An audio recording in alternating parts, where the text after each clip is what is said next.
Okay, so that was weird. Right? That was fun. Fun and exciting technical difficulty there. Honestly, truly, I have no idea what just happened. No clue. Um, so anyway, welcome back to the show. All of our automated stuff is offline right now, so we're gonna have to do this the manual way. So we'll sit here and then in 5, 4, 3, 2, 1, zoom in. There we go. Okay. Really lost your train of thought with I this really one, did. I really did, cause like we were doing the countdown, all of a sudden it was just like boom, boom. What? Well, anyway, welcome to the show. Hopefully you guys are all back, cause I'm pretty sure everybody who is watching got booted when we went offline. It does do that sometimes. It looks like, let's see here. Welcome back to the show. Sega Dream. Sega Dream? Sega Dream. Sega. That is Sega Dream. Sega Dream. Thanks for watching. Thanks for coming back. Sorry if you got booted. Hopefully everybody else who was on, because it looked like there was like 6 or 7 people who were on it, just probably just like, Dude, I don't even know. you have any kind of a comeback for that? Camera shut off. Well, I don't know what we want to say to that. The camera just died in the middle of the load up. Yeah, the stream. And I don't even have an idea of how to prevent that from happening in the future. But anyway, the good news, part of our good news, part of the program, is that, hey, we're back online. That's fair. That's fair. Online. We're back online. I guess we'll just go right into National What Day It Is Day. Yeah. National Airborne Day. Okay. Well, we're on the ground, so fortunately we're not observing that one too well.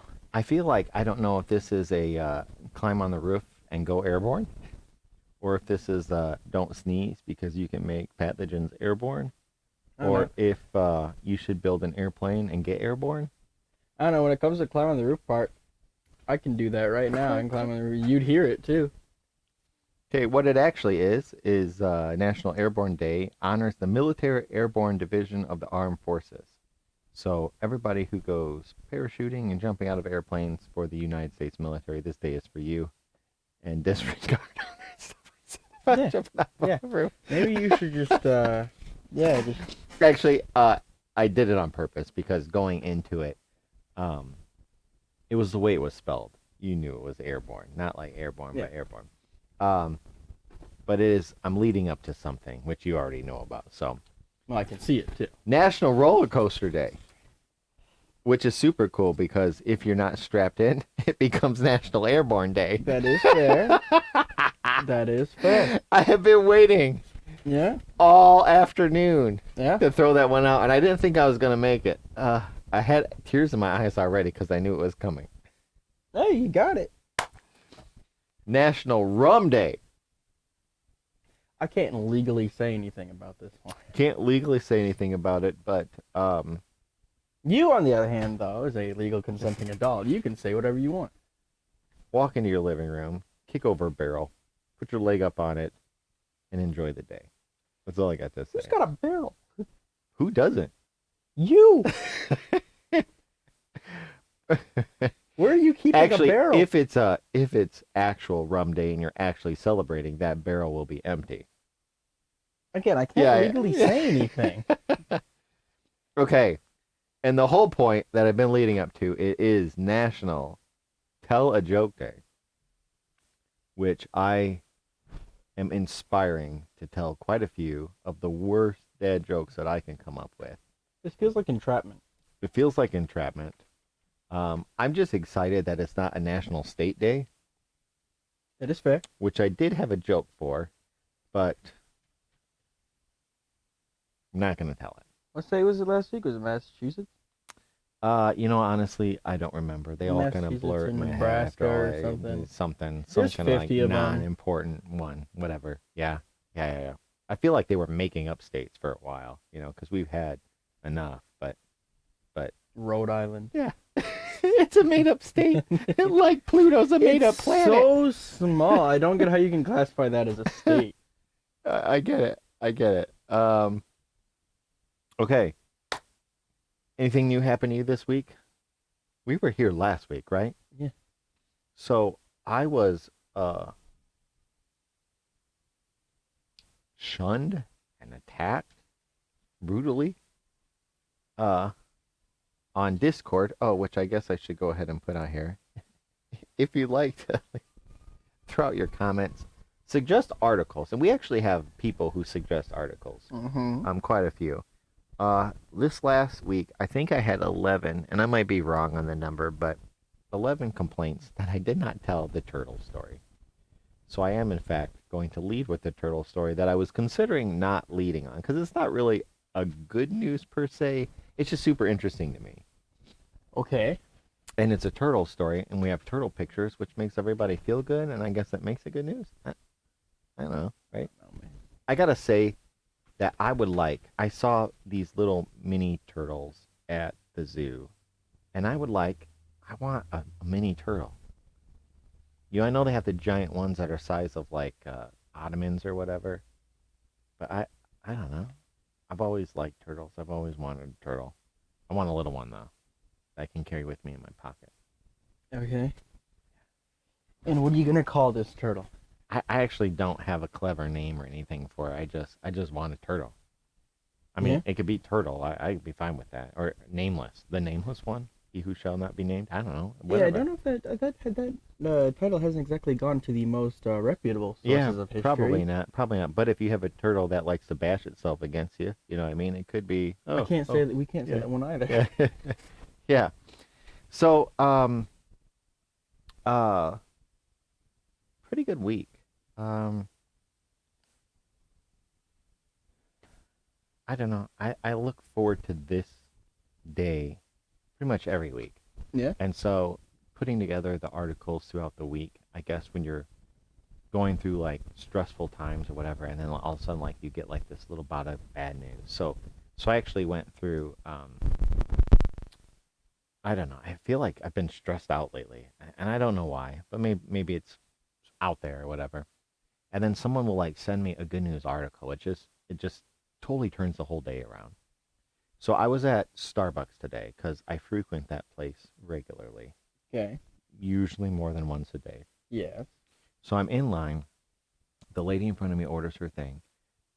She has a complication or whatever, scanning her, whatever. She finally gets her card scanned. She goes off, and the lady makes her drink, and then she comes back and she goes, "Oh, actually, you still owe like 47 cents, right? Or whatever the change is." Sick. Yeah, like 50 cents. It's somewhere in the $half range, right? So she's like looking or scrambling to get her purse, whatever. And I was like, no, no, no, no, no, no, no, no. Forget it. Just you go enjoy your coffee. I'll pay it like on the thing. So the lady behind me started crying. And she's like, that is the nicest thing in the whole. You are such a nice, wonderful person. And I was like, it's really only 50 cents. And she goes, no, no, no, no, no. 50 cents. She's like, it is the thought that counts. She's like, tell me, if it were like $2, would you still paid for it? And I was like, yeah, I probably would have. Yeah, I probably. probably would have. I've actually bought a whole Starbucks. Like, and I didn't talk about like single individual drinks, but I bought like whole Starbucks for the people behind me in the drive-thru. I usually do around Christmas time or whatever. Yeah, I know. You own 4 Starbucks now. Yeah, yeah, yeah. So, but it kind of just made my day. And I was actually talking to somebody earlier, and it just, I don't know, I became agitated or whatever, short-fused or just annoyed, I guess. And so it's kind of like short. And then like this happens, and it was like, I don't know, it's like a one good deed, or somebody does something or says something or whatever, and it kind of like just can change your entire mood. That's and fair. so I do look forward to this. And so unless you have anything to say, I guess we can go ahead and get into it since we lost our whatever in between. No, actually, we got to talk about the turtles. We gotta talk about the turtles. We got to talk about turtles. So, in recognition of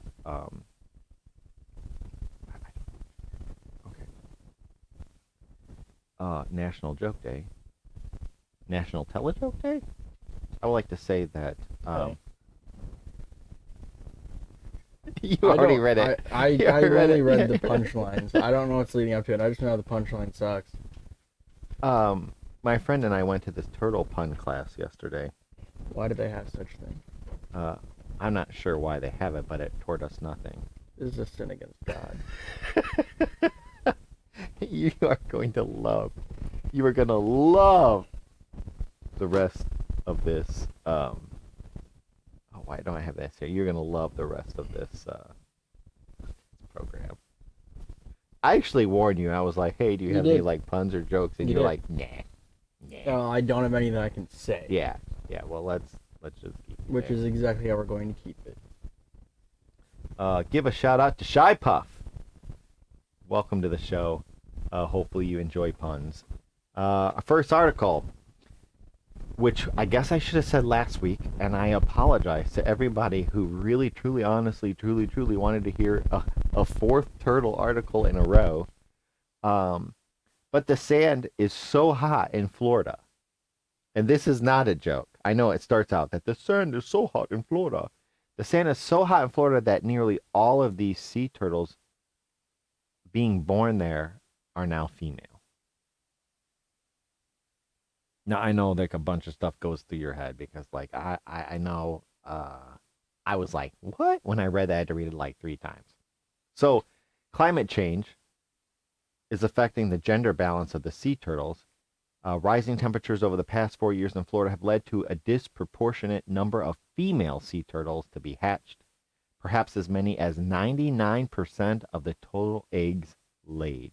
So it's like the opposite of what's happening in China. Dude. Doomed. Yeah. So unlike many animals, the sex of a sea turtle isn't determined when the egg is fertilized. Instead, whether you get a male or a female all depends on the temperature of the ground the eggs incubate in. If it stays below 81.86 degrees Fahrenheit, they'll be male, says the National Oceanic and Atmospheric Administration, NOAA. Anything above 88.8 degrees, and they're female.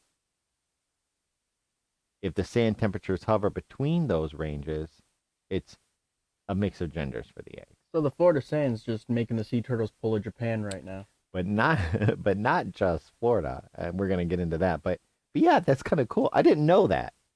And when I read the article, I was like, "This is pretty cool." I mean, it's fascinating. It's fascinating. This is pretty cool, you know, man. So let's say, I feel like I should try this. Like, so your wife gets pregnant, right? Hold on a minute.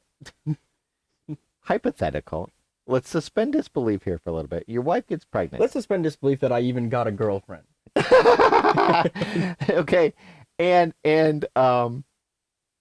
you go for your first ultrasound or second or however many, and clearly I obviously don't know what I'm talking about, but like the doctor's like, okay, it's a girl, and you're like, you go home, you turn on all the air conditioners. Like, not can't do this. No, be way much easier to have a dude. Yeah. Honey, just deal with it. Freeze a little bit. We'll be fine. You don't have to look for a bathroom for this one. You know what I mean? Yeah. Like how you let them look on your face. We should go back and keep that as a clip. Okay. Florida, meanwhile, has been experiencing its hottest summer since 2018, leading to a higher ratio of females, which could have devastating impacts on the species in years to come. Scientists that are studying sea turtle hatchlings and eggs have found no boy sea turtles, so only female sea turtles for the past 4 years. Bet Zirkelbach, manager of the Turtle Hospital in Marathon, Florida, told Reuters. It's not just Florida. An Australian study shows similar gender disparity. All turtles, including sea turtles, dig nests in the summer, usually in June or July. The eggs spend between 2 and 3 months incubating before they hatch. Hot sand is hardly the only thing impacting this species. Pollution, beach erosion, and habitat loss has also reduced the number of sea turtles in recent years. Many beach towns have begun identifying turtle nest spots and closing off areas of the beach to protect the eggs, which we talked about.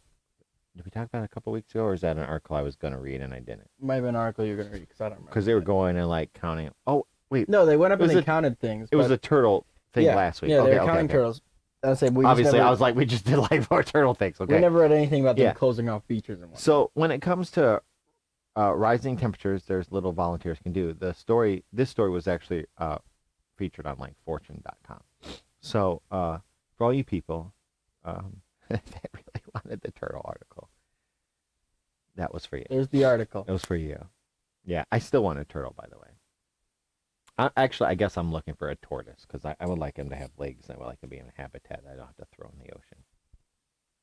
But there's a book that I'm reading, and the guy, one of the characters has a pet turtle, like the size of, like between your first knuckle on your thumb and the tip of your thumb. It's a little mini turtle, and he named her Shelly. Shelly. Go along, Shelly. And it's a super magical turtle that grows to like the size of a house, and they can ride inside it, and it can like fare through space, which is super cool too. Okay, James and the Giant Peach. Hold on a second. That's right. I went there. Yeah, and calm that's down. totally how it works out. So anyway, I don't want to say that that's not the only turtle thing I'm going to do, because clearly I have to look up more turtle articles, because turtles are the thing that the community has asked for. So Thank you. I think I'm hungry. Hey, I thought that was me inhaling, so I stopped inhaling real quick. You just stop breathing for the rest of the show. I just stopped breathing because I didn't know what that was. So we're super into like astrological things here, and you'll have to remind me whether or not did we do an article about Steve? Yes, we did do an article about. We have done an article about Steve. Because like I feel like every week I have a bunch of articles that we don't quite get to. So today's article is also about Steve. But before I tell you how Steve descended on North America after a surprise solar storm, Okay. I would like to say that Steve Jobs wouldn't have been better president than Donald Trump. People are already angrily typing comments. Yeah. But I guess comparing apples to oranges is unfair. That is fair. That is fair. And that's the best thing I could find for a Steve. That wasn't offensive. Or more offensive? I guess that could have been sort of a... Pushing the boundaries. Pushing the boundaries. In the dark of Sunday night and Monday morning, which was August 7th and 8th, a surprise solar storm slammed into Earth, showering our planet in rapid stream of charged particles from the sun.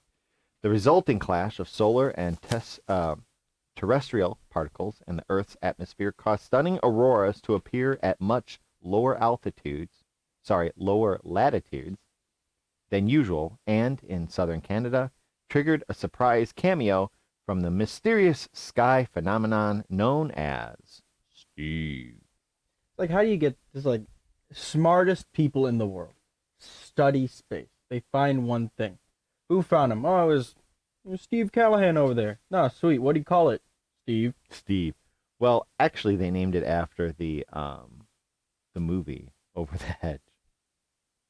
That's not any better. Yeah, because all the animals came across and they were like, we will call it Steve. That is not any better. Yeah. In fact, that might be worse. Well, probably what happened was they discovered it on this day back in 2018, celebrating National Rum Day.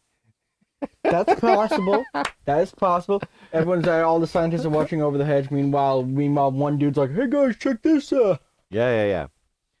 Alan Dyer, an astronomy writer and photographer based in southern Alberta, Canada, caught the wispy ribbons of green and violet light on camera as they shot through the sky. Steve lasted about 40 minutes, appearing as the aurora to the north subsided. Dyer wrote on Twitter on August 8th, Steve was discovered here, so he likes appearing here more than anywhere else. Okay, well, that's just... All right. Yeah. Just because Steve came to where you were and lasted 40 minutes doesn't make him better than anyone else. Nope. I can't say that. We can't say that. As Dyer noted, the strange sky glow called Steve was first described by citizen scientists and aurora hunters in northern Canada in 2017. Steve is typically composed of an enormous ribbon of purplish light, which can hang in the sky for an hour or more, accompanied by a picket fence of green light that usually disappears within a few minutes. Sick. The glowing river of light may look like an aurora, but it's actually a unique phenomenon that was considered completely unknown to scientists upon its discovery. Today, scientists have a slightly better idea as to what's going on. Steve, short for strong thermal velocity enhancement, is a long, thin line of hot gas that slices through the sky for hundreds of miles. The hot air inside Steve can blaze at more than 5,500 degrees Fahrenheit and move roughly 500 times faster than the air on each side of it, satellite observations have shown.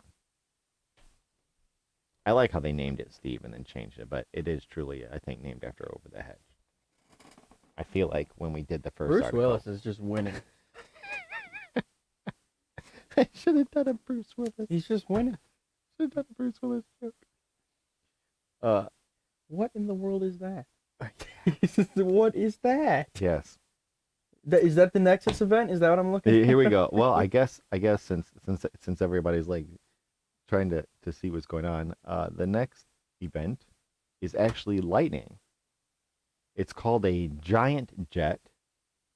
It's shot into space, and it may be the most powerful lightning bolt ever detected. Okay, so Thor went home. The most powerful lightning bolt ever detected. Okay. See, I used to wonder how lightning worked, and then it struck me.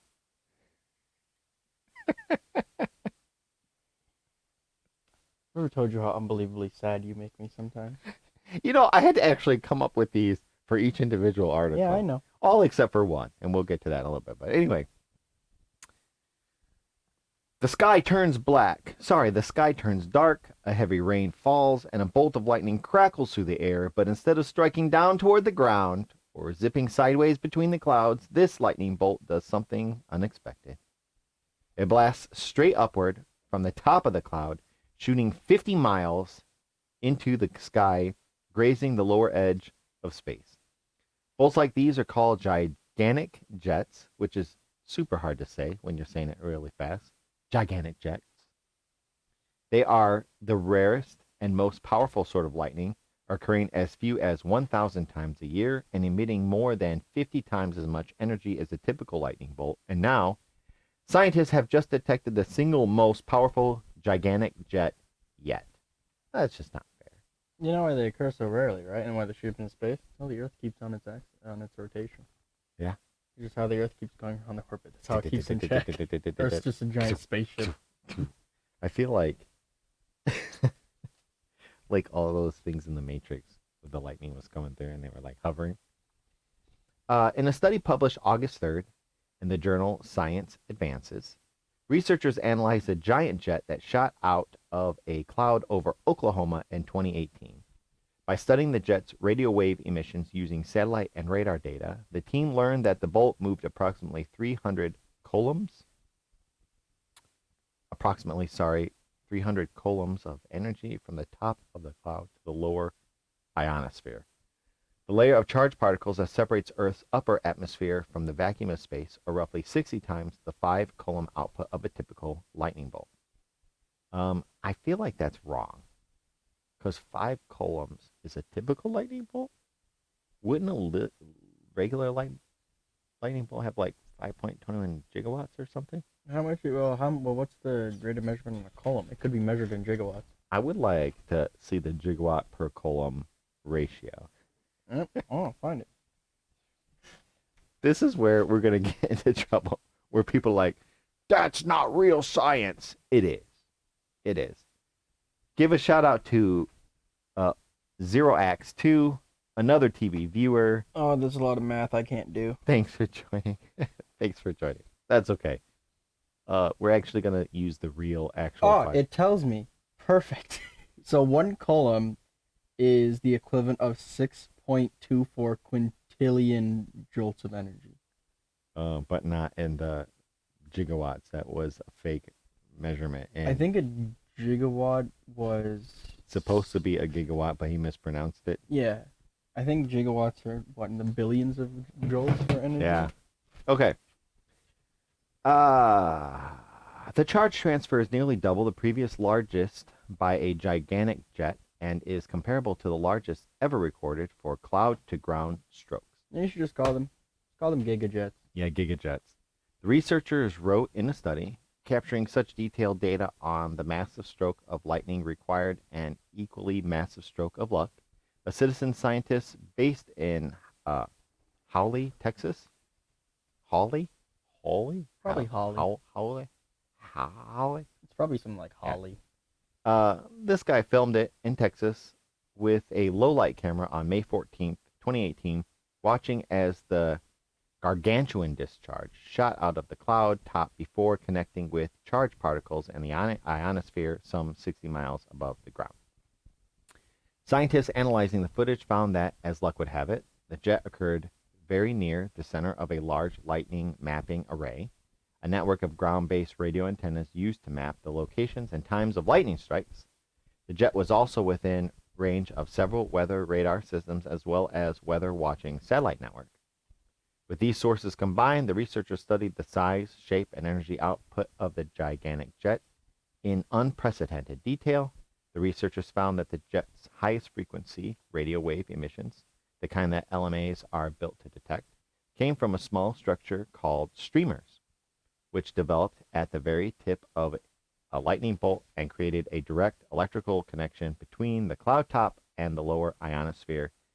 Lead study author Levi Boggs, a research scientist at the Georgia Tech Research Institute, said in a statement. Let's go. Streamers. Streamers. What's up? Let's party. You got streamers and strobe. Exactly. Streamers and strobe. This lightning bolt will actually send you into the future directly to the moment that you die.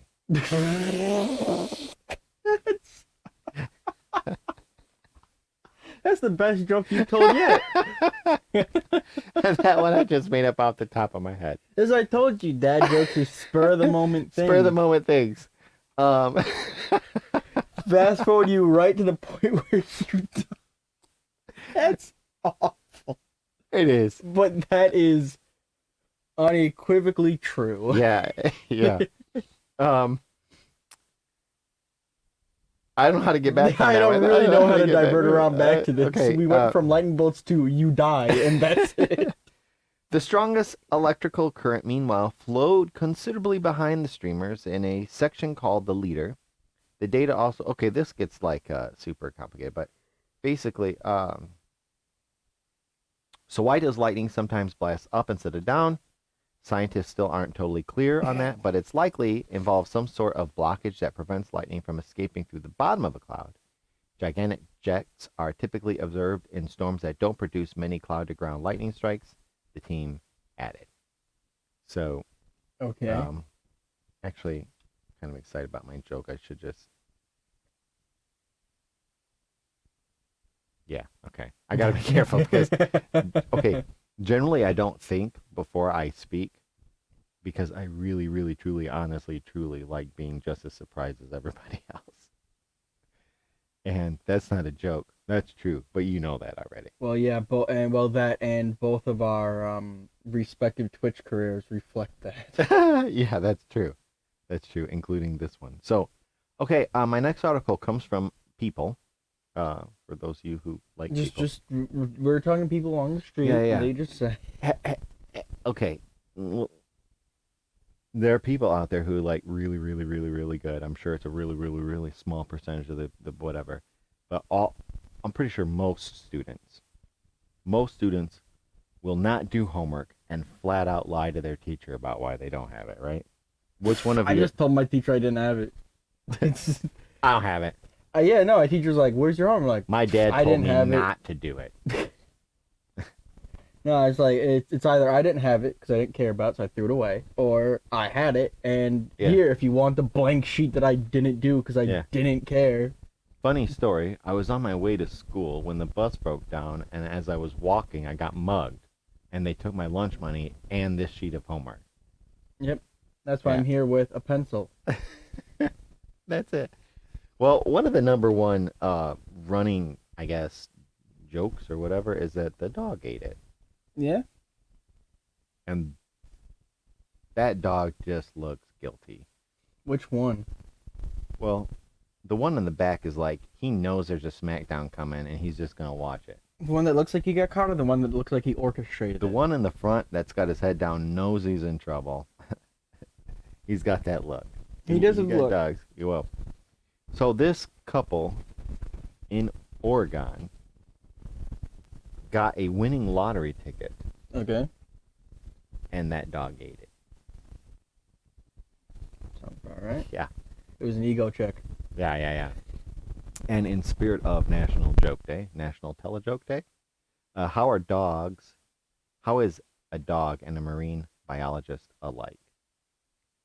Don't even want to know what you're going to tell me. One wags a tail and the other one tags a whale.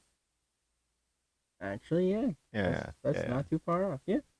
A couple in Oregon is now $8 richer after a lottery ticket their dog got their paws on turned out to be a winner. Although state lottery officials have seen tickets in many different states, they had never seen one get torn up by two Alaskan Kias, Sure. according to a release from the Oregon Lottery. For some reason, we left the ticket on the ottoman, and they decided it was delicious. So they both ate it. That's right. Well, one of them clearly decided it was delicious. The other one just joined in. Yeah. One is sorry, I guess, and the other one's like, I'd do it again. Yeah, one's like, I'd do it again. The other one's like, big one over here ate 2/3 of it before I even got there. Yeah. I just had the leftovers.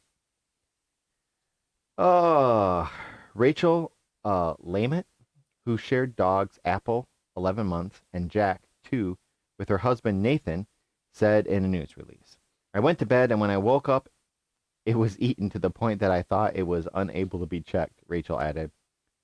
But my husband thought it was hilarious, and someone might get a good laugh. She continued, he said it's for sure a winner. The couple decided to send in what was left of the ticket along with photos of their four-legged companions and a note explaining what occurred. According to the release, the Oregon Lottery allows people to send in their winning tickets by mail, which can take about 10 business days to process. Fortunately, the Oregon Lottery was able to reconstruct the ticket. As it turns out, the $3 Pharaoh's Gold crossword turned out to be an $8 winner. And nobody was more surprised than the couple themselves. That's too funny, Rachel said in a statement, adding that they're definitely getting more chew toys for their dog. We love them, but they are crazy sometimes, she added. Yeah, just keep buying lottery tickets. Yeah, just keep buying lottery tickets. In fact, the dogs might be the lucky one. Yeah? Yeah. I feel, So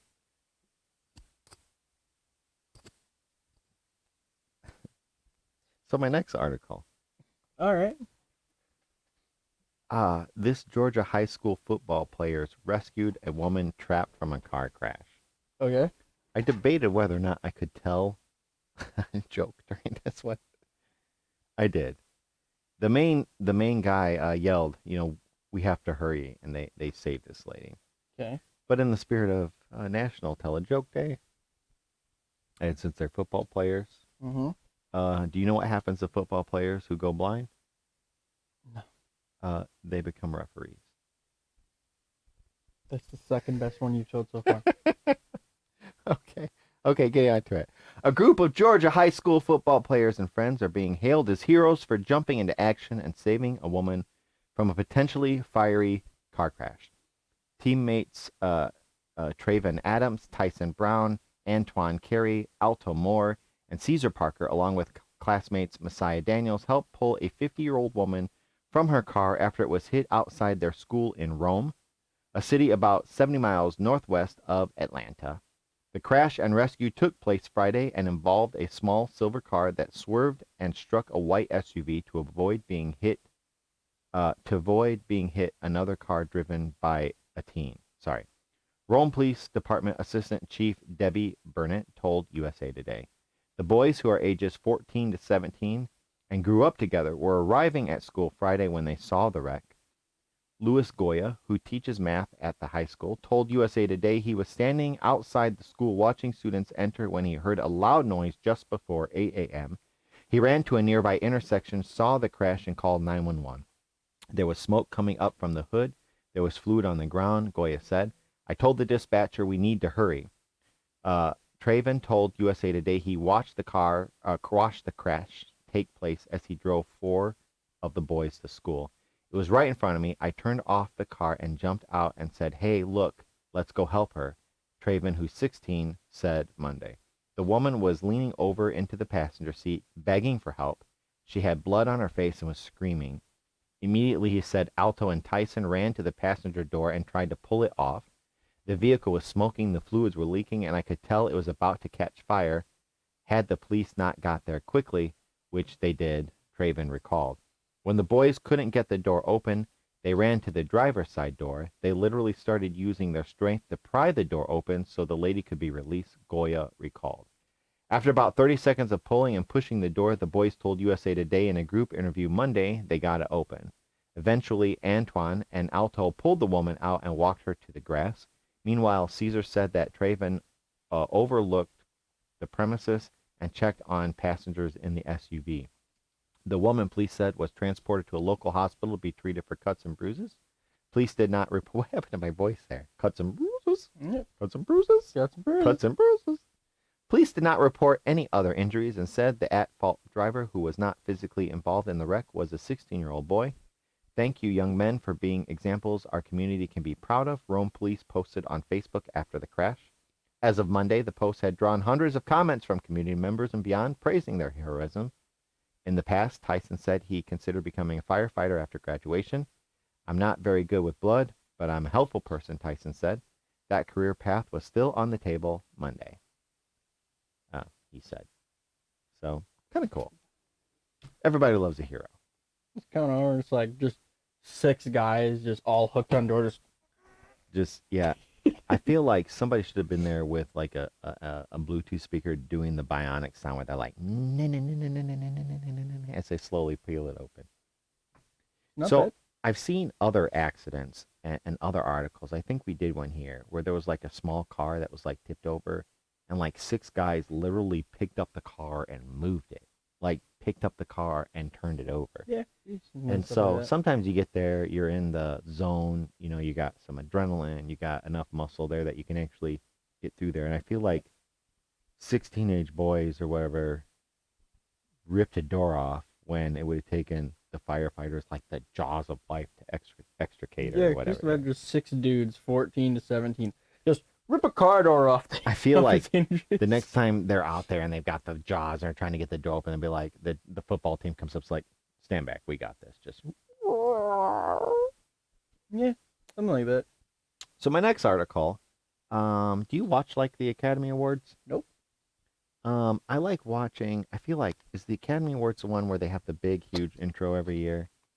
Yeah. I've seen several of the what was The Oscars? I There's the Oscars, there's the Emmys. feel it's like the Academy. Which one is what's the guy that's in How I Met Your Mother? The Doogie Howser guy. What's his dude, name? which one? I like he did a couple of intros, but they're like super big over the The top. blonde dude? Yeah. The dude who's like the main thing of How I Met Your Mother? And I know his no, he plays Barney, the guy. I also haven't seen How I Met Your Mother in probably a I can't decade. think of his Neil Patrick Harris. Sure. Neil All right, Patrick let's Harris. go with that. Okay. I love. He's done like a couple intros there over the top. Super awesome. He's a great magician. Everything else, it's super. But that's all I see. The rest of it is like, Okay. And I feel like that's the Academy Awards. If it's not, if it's the Oscars or the I don't know The Oscars, the Emmys, the Golden the Globes. Golden Globes, and the what? I got to be careful what I say now. So I don't want to like say something inappropriate. The Nobel Peace Prize. So anyway, the Academy issues a formal apology to Sacheen Lightfeather. Here he is. For a 1973 Oscars, sorry. So this is the Oscars. She says, I never thought I'd live to see the day. I am not telling a joke for this one. I really don't want to tell an offensive joke when we're apologizing to someone for being super offensive 50 years ago. So this is on purpose. So the Academy of Motion Picture Arts and Sciences will formally apologize to Native American civil rights activist Sacheen Lightfeather for her treatment at the 1973 Oscars ceremony. During the now historic night, Littlefeather took the stage in place of Marlon Brando, and at his request, declined his award, using the time instead to draw attention to the stereotyping of Native Americans in film and TV, as well as the South Dakota Wounded Knee protests. Instead of praising her insight, the audience and individuals backstage booed and heckled the activist, who was later threatened and assaulted with arrest. I was stunned. I never thought I lived to see the day I would be hearing this, experiencing this, Littlefeather told the Hollywood Reporter of the apology, revealing that she received a private statement from the Academy in June. When I was at the podium in 1973, I stood there alone. The statement of apology will be read in its entirety at the Academy Museum on September 17th, when the organization will host an evening of conversation, healing, and celebration to honor 75-year-old Littlefeather while reflecting on the lasting impact of that infamous night at the Academy Awards. As you stood on the Oscars stage in 1973 to not accept the Oscar on behalf of Marlon Brando, in recognition of the misrepresentation and mistreatment of Native American people by the film industry, you made a powerful statement that continues to remind us of the necessity of respect and the importance of human dignity. Then Academy President David Rubin wrote in an organization's apology letter dated June 18th. According to THR, the abuse you endured because of this statement was unwarranted and unjustified. The emotional burden you have lived through and the cost to your own career in our industry are irreparable. For too long, the courage you showed has been unacknowledged. For this, we offer both our deepest apologies and our sincere admiration. In response, Littlefeather shared regarding the Academy's apology to me, we Indians are very patient people. It's only been 50 years. We need to keep our sense of humor about this at all times. It's our method of survival. I never thought I lived to see the day for this program to take place, featuring such wonderful native performers and Bird Running Water, a television and film producer who also guided the Sundance Institute commitment to indigenous filmmakers for 20 years through the Institute's lab and Sundance Film Festival. She added, "This is a dream come true. It is profoundly heartening to see how much has changed since I did not accept the Academy Award 50 years ago. I'm so proud of each and every person who will appear on stage." So, they're pretty cool. That's cool. Better late than never. Right. And I know that it's especially hard when you feel like you're doing something right or something worthwhile, and then you have like resistance, or you meet people who like, you know what I mean? And I know like a lot of people would be like, oh, okay, and just to not fight or not to cause a problem or not, like be drug out in handcuffs, you'd be like, I'll just concede to you. But to stand there and do it, I mean, like Rosa Parks, the mother of civil rights. There's just certain people with a certain backbone that are like, will just speak what should be, and then years later, it's a big deal. It's a big deal. It should have been a big deal then, but it's pretty cool. I think we're living in a pretty good society where more people are accepted. Everybody's different, and looking at people as people and not as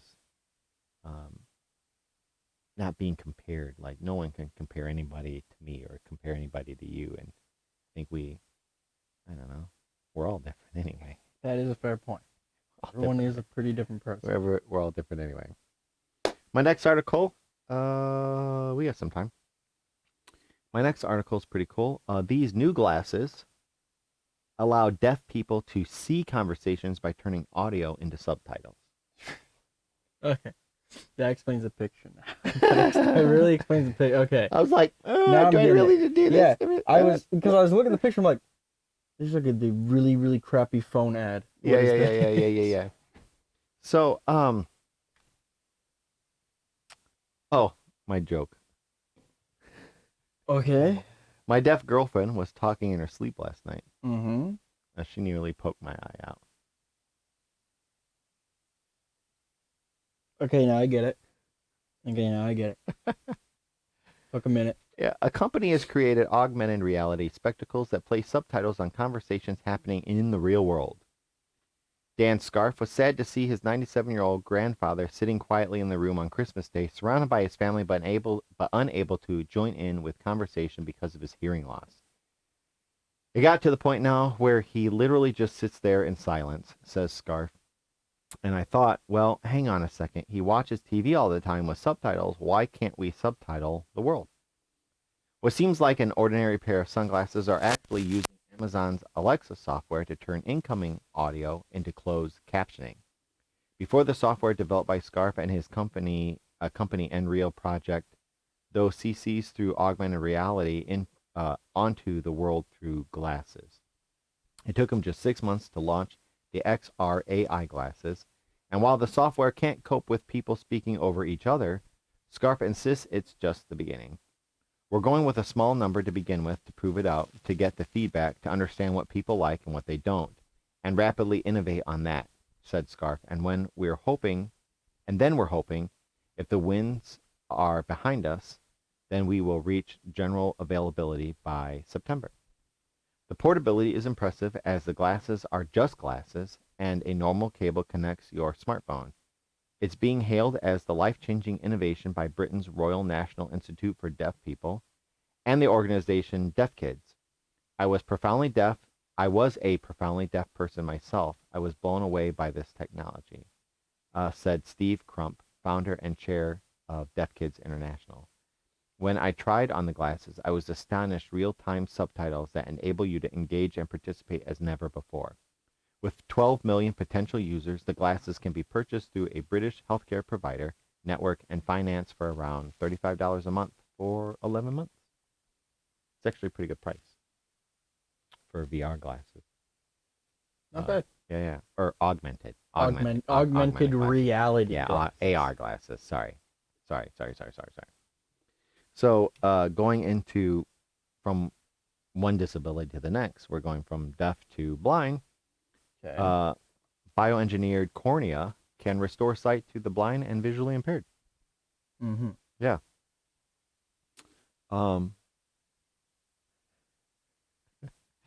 So I gave up my seat to a blind person on the bus, Mm-hmm. and that's how I lost my job as a bus driver. Researchers and entrepreneurs have developed an implant made of collagen protein from pigskin, which resembles the human cornea and restored vision to 20 people. Prior to receiving the implant, most of the patients were blind due to diseased corneas.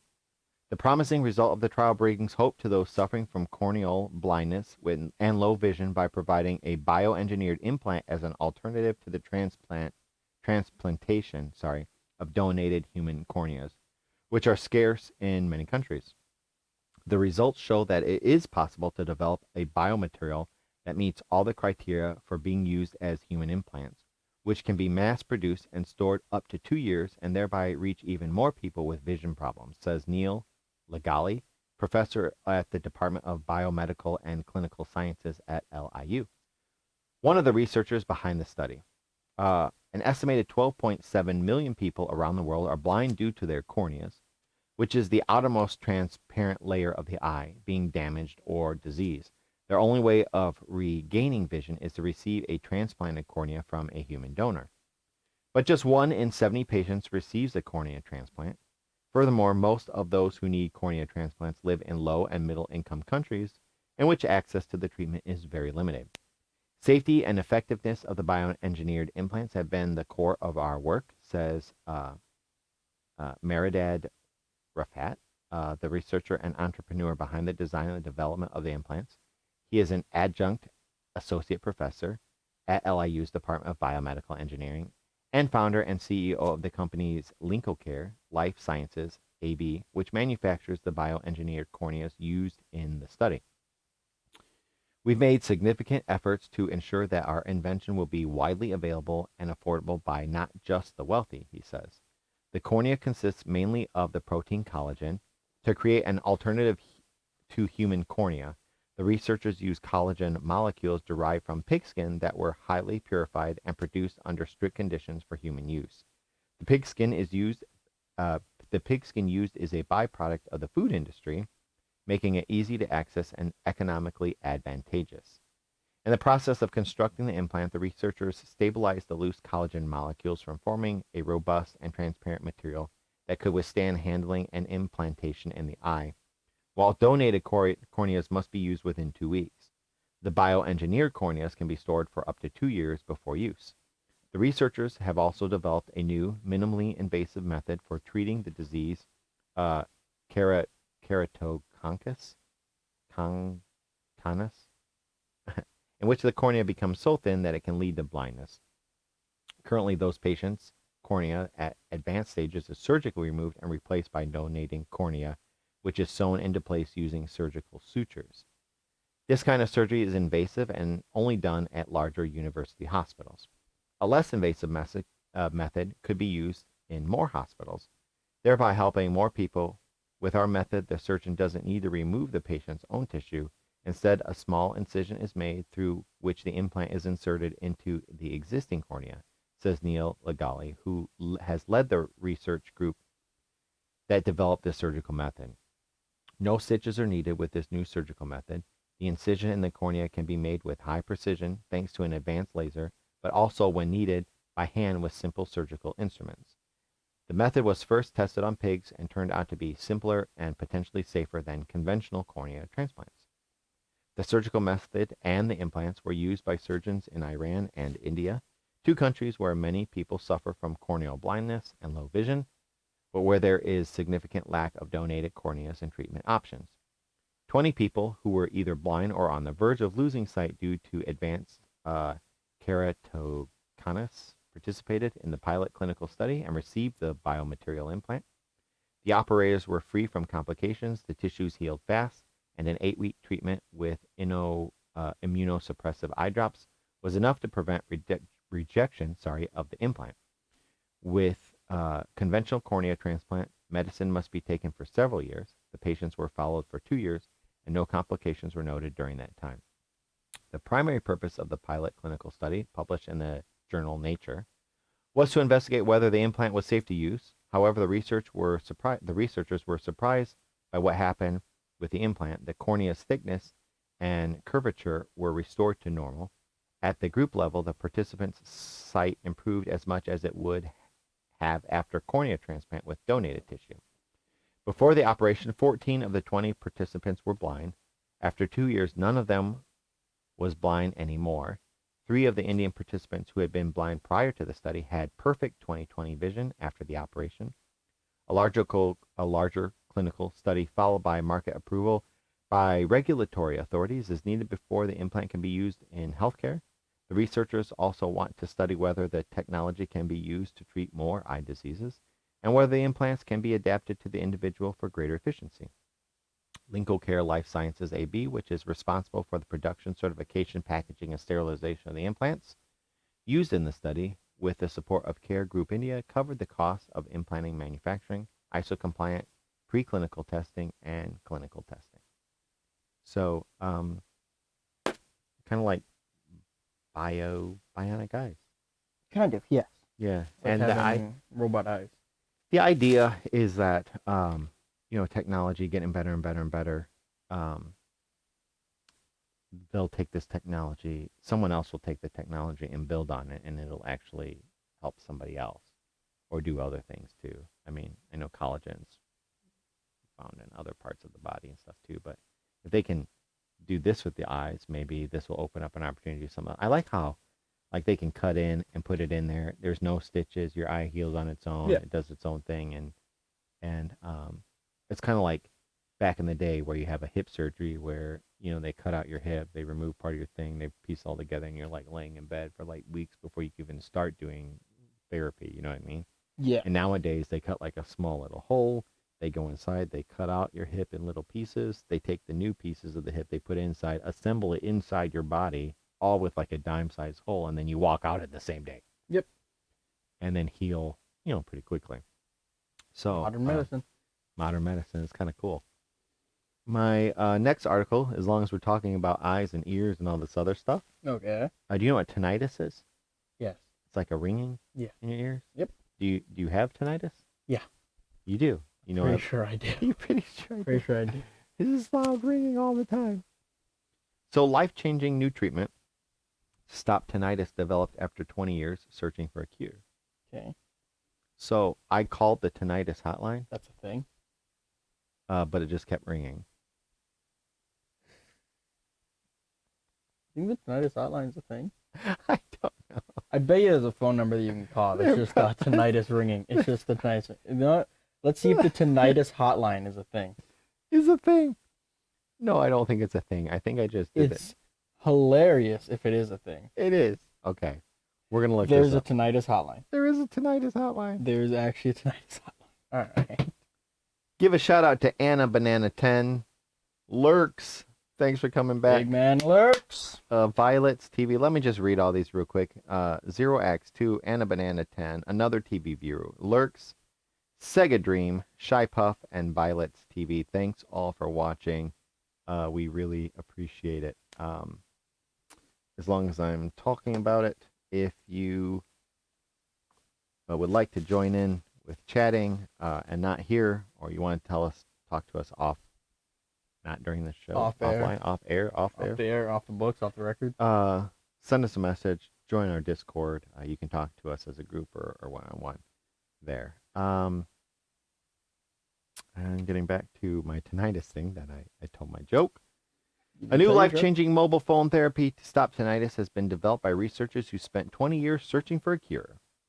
There is no pill that can cure the phantom ringing inside the ear, and the disorder has so far defied treatments. The team at the University of Auckland in New Zealand says 65% of participants reported an improvement, and for some people it was life-changing because tinnitus was taking over their lives and attention. Around 5% of the population experience it to such a distressing degree that they have trouble sleeping, difficult carrying out daily tasks, and depression. This is likely to have direct impact on future treatment of tinnitus, says audiology professor Grant Searchfield. Earlier trials have found that white noise, goal-based counseling, goal-oriented games, and other technology-based therapies are effective for some people, some of the time. The new treatment begins with an initial assessment of an audiologist who combines a range of digital tools based on the individual's experience of tinnitus. This is quicker and more effective, taking 12 weeks rather than 12 months for individuals to gain some control. 31 of the 61 study participants had clinically significant improvements using the new polytherapeutic after just 12 weeks. The remaining 30 who used a popular self-help app producing white noise didn't have these improvements.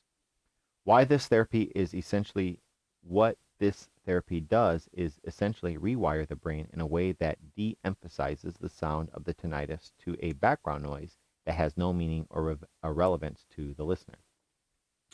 Dr. Searchfield and audiology research fellow Dr. Phil Sanders says they found the result of the polytherapeutic prototype personally rewarding and exciting. Searchfield said he was inspired by his patients, distress, and no options for effective treatment. I wanted to make a difference.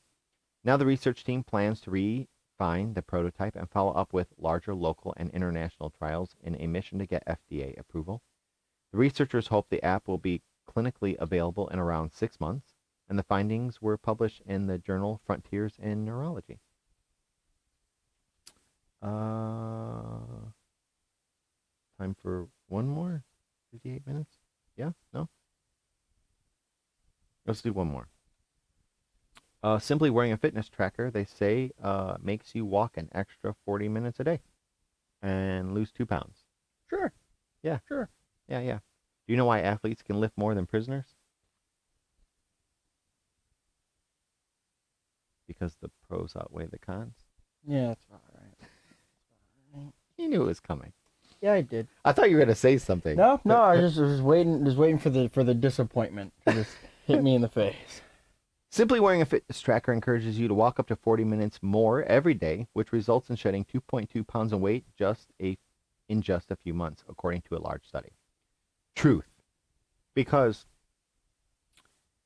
my friend Brad and I have this going competition to see, who can get to the 10,000 steps a day. Okay. And oftentimes I'll screenshot it, send it to him, he'll send it back to me or whatever. And like the other night, I got home. I was tired. I didn't feel like going walking. I was at 7,200 steps. And I was like, I'm just going to go home. I'm going to sleep. And I went home. I was getting ready to watch a movie and just climb into bed. And I was like, no, because I know. I'm so close. So I went for a walk and I got my 10,000 steps in. I put on an audiobook. I was listening to it. And actually, by the time I got going, I just kept walking. It was pretty easy once you got going. So it's true. The new analysis looked at studies involving 164,000 people across the world to use the devices, and the data shows the relatively low-cost intervention had many benefits. The team from the University of South Australia reviewed almost 400 studies and demonstrated wearable activity trackers could prevent a host of health conditions caused by lack of exercise. The lead researcher of the study, published in Lancet Digital Health, said there was widespread skepticism. That was a hard one to get You're out. really I trying was there. trying to like trip Yeah. over it. Widespread skepticism about the devices, efficiency, accuracy, and whether or not they fuel obsessive behaviors and eating disorders. But the actual evidence is these watches or trackers is overwhelmingly positive.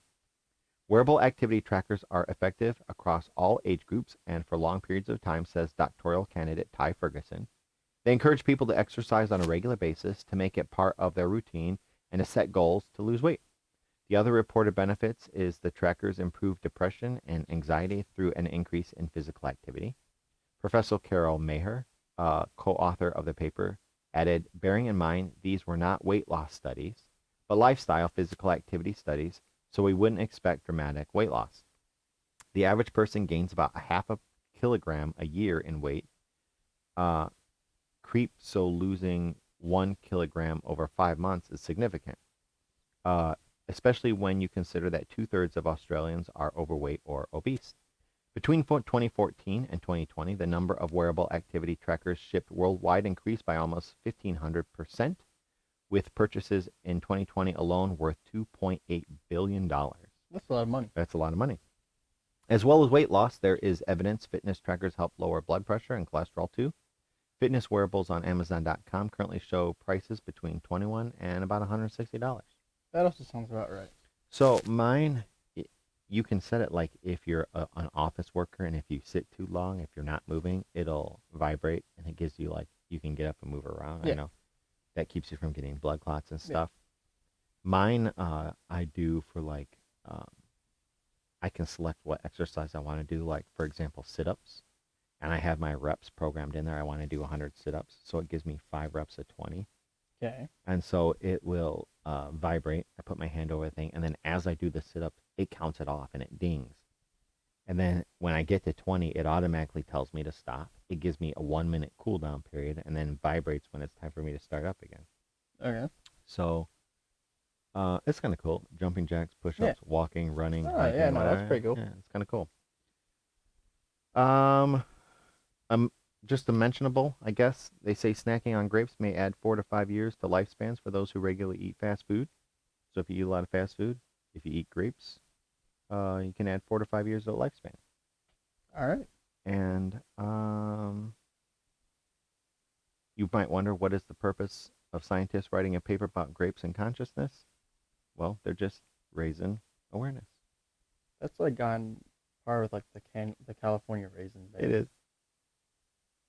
Whatever happened to California raisins? They suck. I heard it through the Yeah, grapevine. they suck. What do you mean? The video game was awful. The commercials weren't much better. Well, the video games were awful, but I enjoyed. I bet you they sold a lot of raisins. Oh, they did. Anyway, that's my. I'll just do that one mentionable today, since I think we Alright. kind of got like a weird start. Yeah, we did get a weird start with the camera shutting down and whatnot. Yeah, sorry about that. I don't see any new people on, but thank you so much for watching. If you have any articles or whatever you'd like to send us, please send them to us. If you want to see more turtles, please let me know. I'll see if I can find more turtle articles, or I'll just make something up. And hopefully we'll see you here next Tuesday. If we're lucky. About the same time. And you have anything? All right. Well, you guys have a great night. We'll see you soon. Yeah.